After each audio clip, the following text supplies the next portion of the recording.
niwahakikishie nipo imara na siwezi kurudi nyuma. Saa ya ukombozi wa mpira wa nchi imewadia. Ni maneno ya Wilson Oruma almaarufu kama mzee wa Jambia, ambapo aliweza kuchapisha maneno kwenye mtandao wake wa Instagram baada ya sekeseke lake na klabu ya Yanga, huku akiwa amevalia nguo hiyo hapo, lakini pia akiwa yupo na walinzi katikati pembeni na pembeni.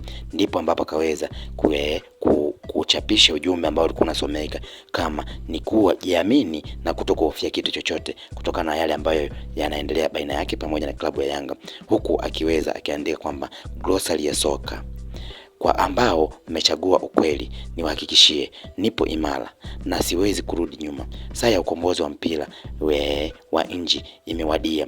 Haya yote yameweza kutokea kutokana na mvurugano ambao upo baina yake na klabu ya Yanga, ambao wenyewe wanadai kumpeleka mahakamani kutokana na kuweza kuikosoa klabu hiyo mara zote badala ya kuweza kubalansi mambo. Na ndipo ambapo yeye akaweza kudai kwamba yeye atasimamia kusema ukweli, huku taarifa zikidai kwamba hata kwenye taasisi yake alikuwa anafanyia kazi, yani EFM, ameshapewa barua ya kusimamishwa na alitakiwa aombe radhi kwa klabu ya Yanga, lakini alikula msimamo na kushindwa kuomba msamaha huo na akabaki kama alivyo na msimamo wake.